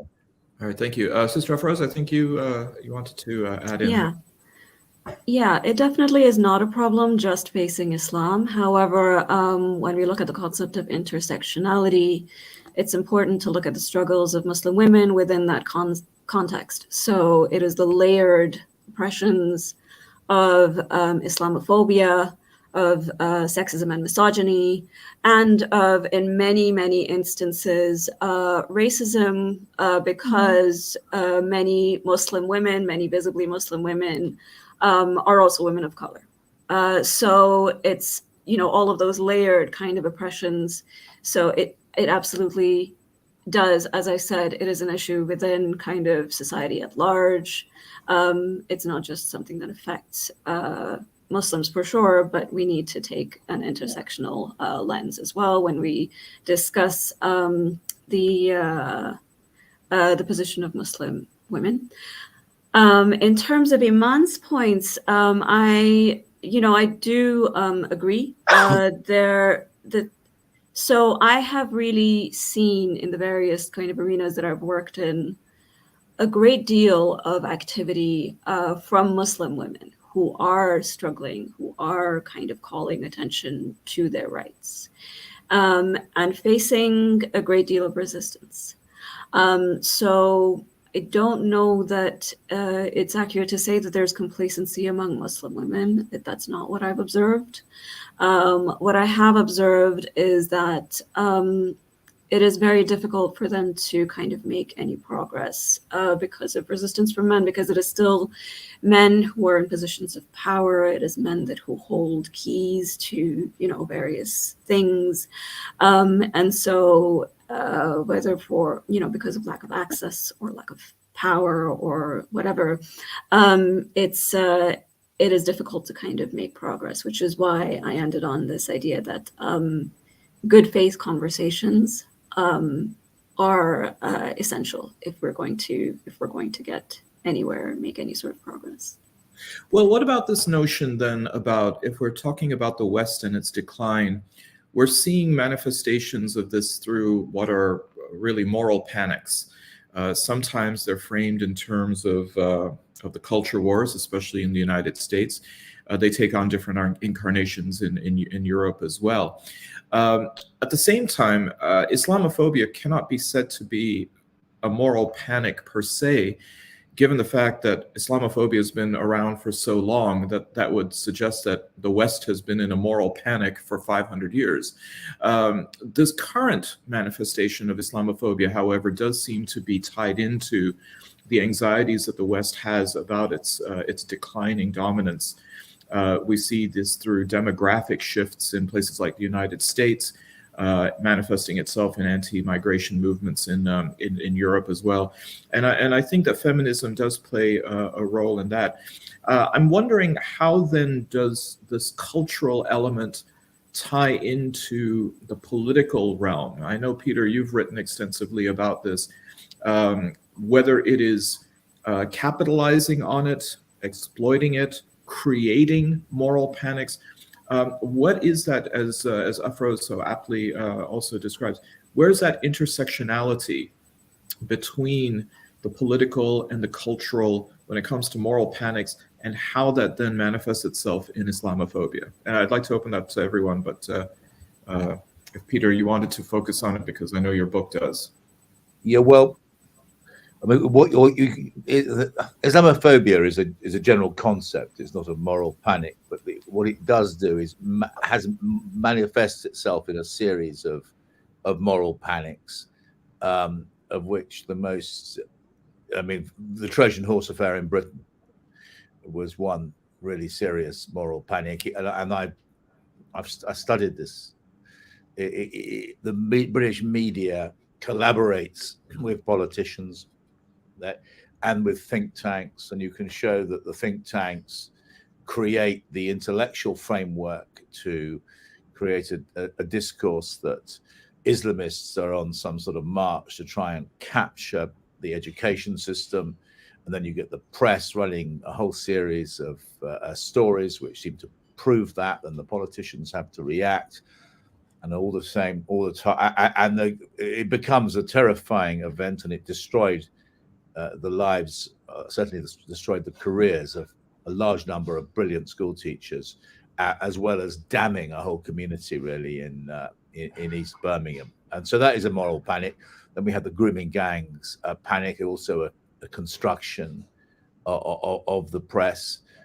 It's more complex. I mean, there definitely were Muslim men doing terrible and evil things, no question about that in the grooming gang the panic, but the narrative was twisted and distorted to make child sex abuse a Muslim issue, and actually, tragically, it's an issue which affects all sections of society and mainly takes place in the family, which is, of course, something which the media doesn't really like to attack. So and so on. We have one moral panic after another, but they do fit into a narrative that there is something twisted and demonic, even sometimes, about Islam. And it poses an existential threat or a moral threat or an attack, even attempt to take over the West in some way or another. Okay, thank you. Afroze, I mean, you did locate this dilemma as having at least some anchorage in the West.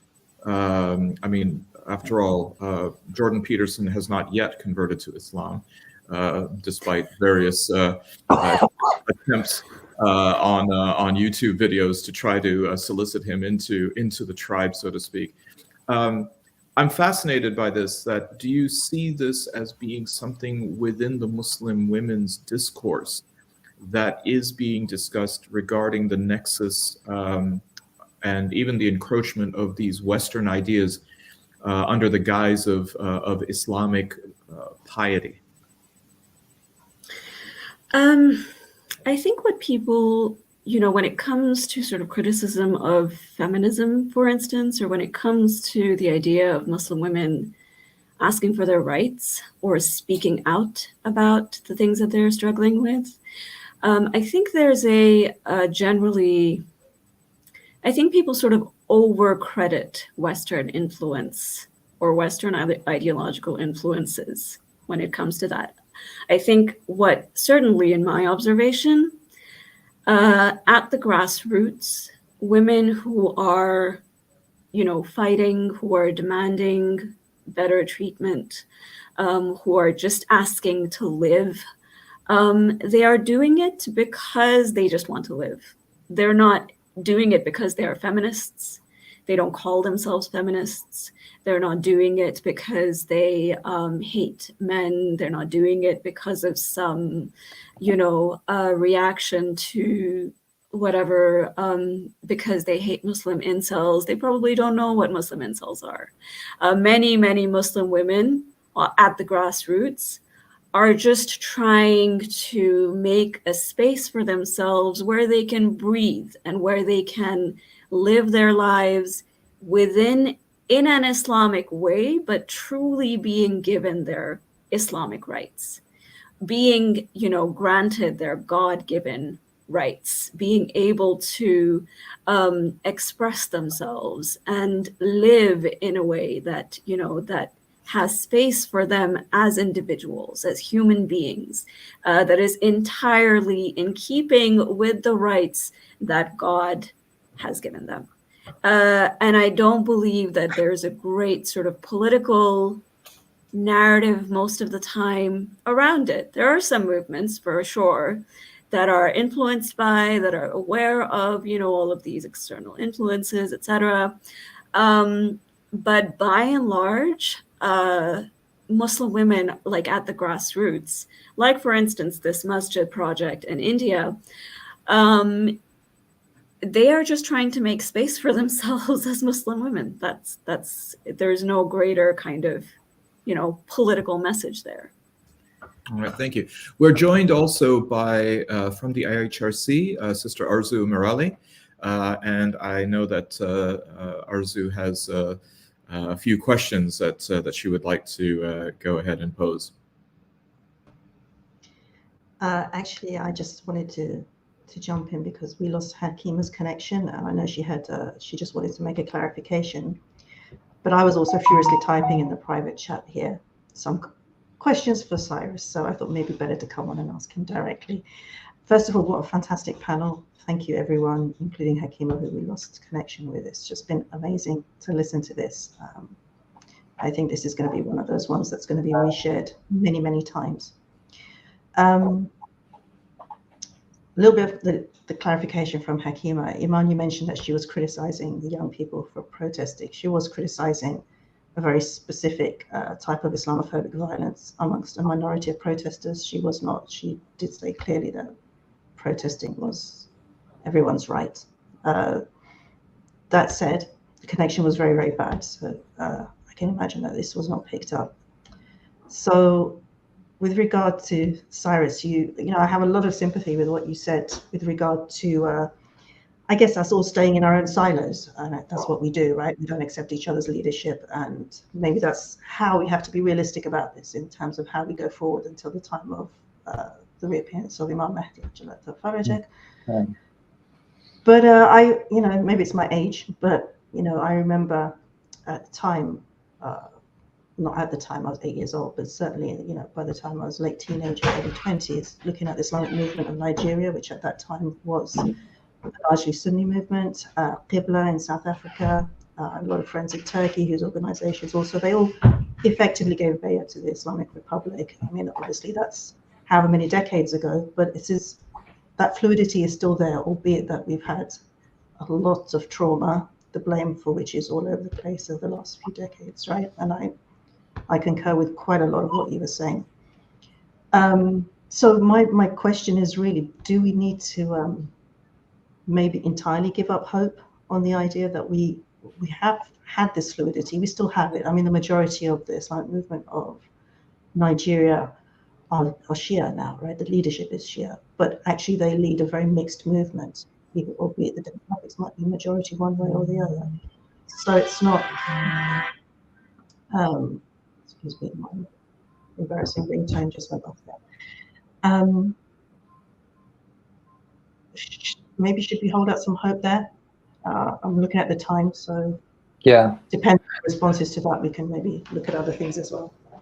No, like the shortest response I could think of. I totally agree. I'm very much, in a way, I'm a product of that.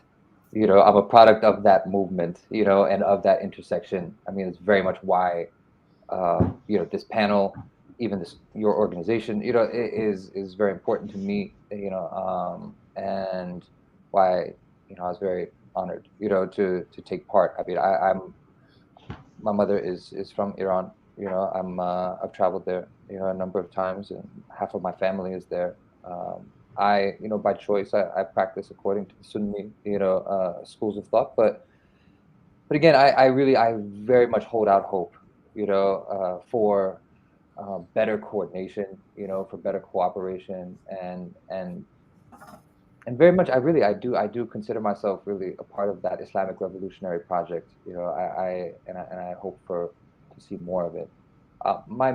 My concern, and this is one of the reasons that the last decade has been so disappointing, because I felt that coming out of the first decade of of the war on terror, there were a ton of opportunities for how do we say, globally minded, Ummah minded,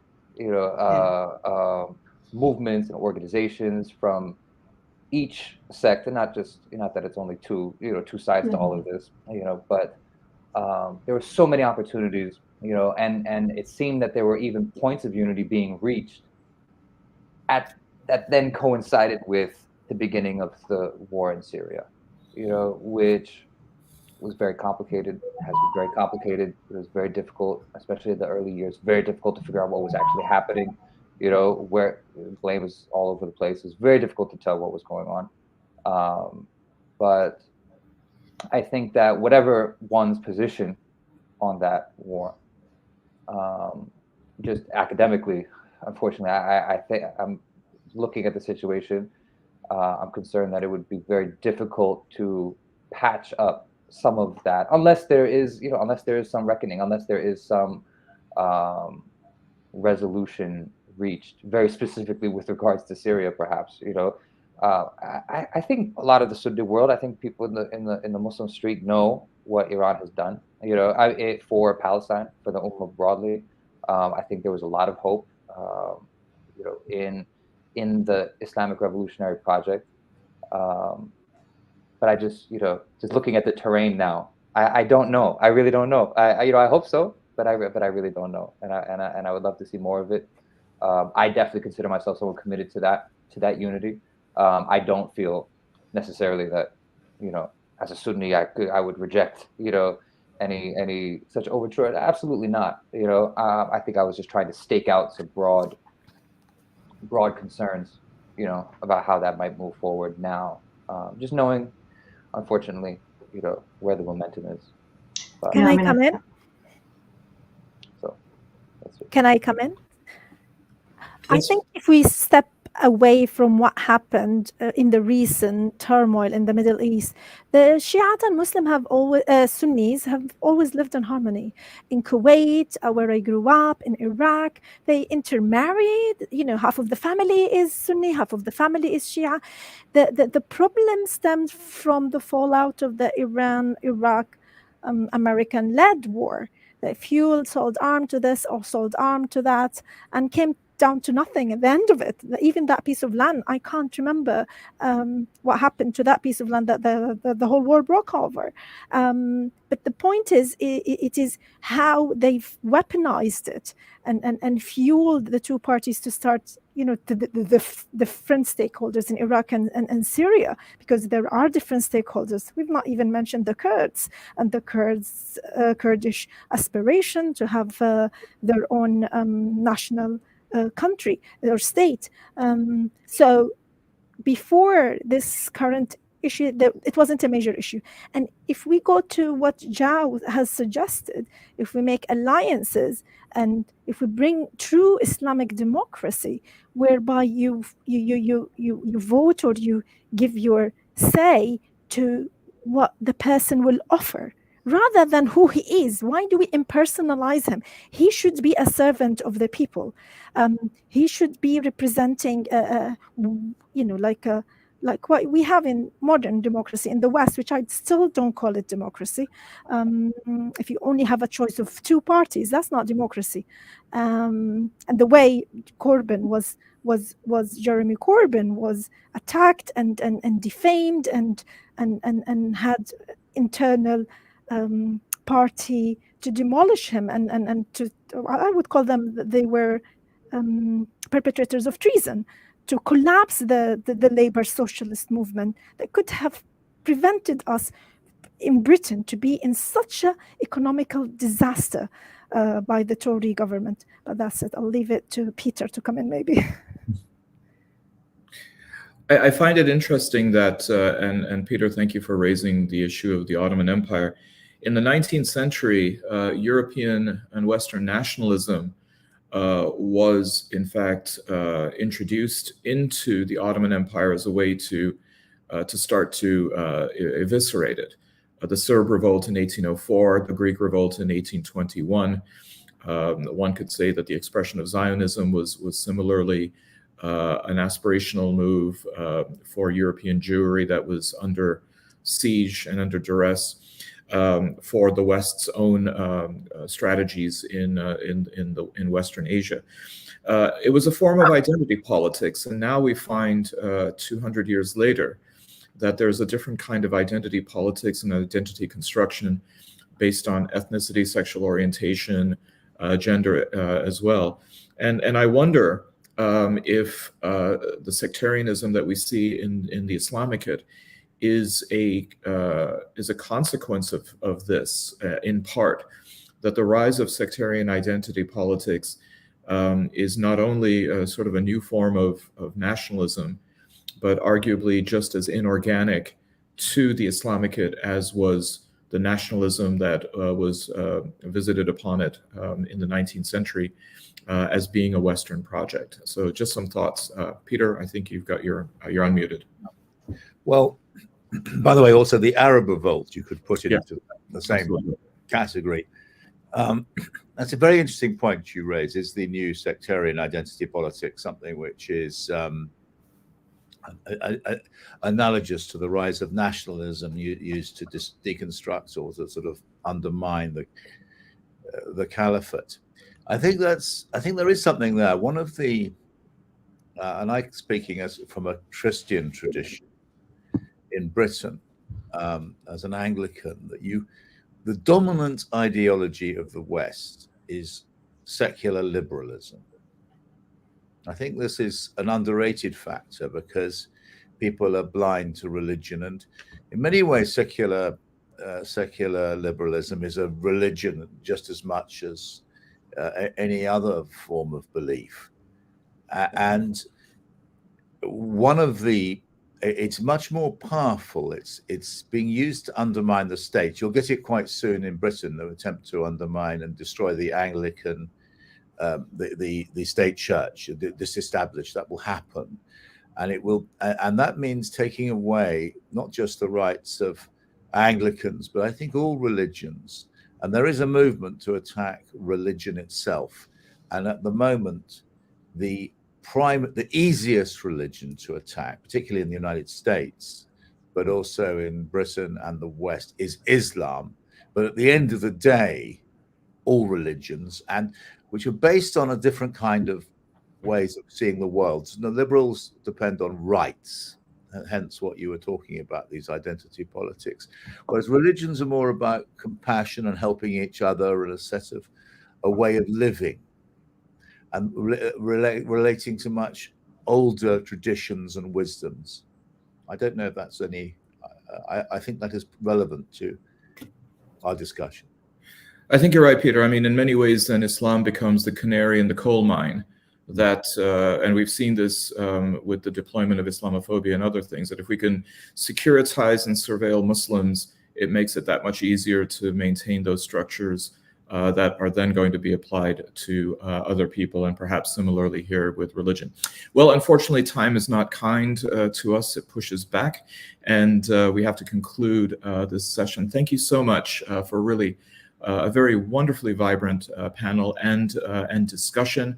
I'd like to thank Cyrus McGoldrick, Dr. Hakimeh, again, apologies for the technical issues there, Peter Oborne, Eman El-Bahnassawy, Afroze Zaidi, and also, unfortunately, he could not join us, but Dr. Marandi I hope we can have you back for a future conference, as I hope we have all of you back for a future conference.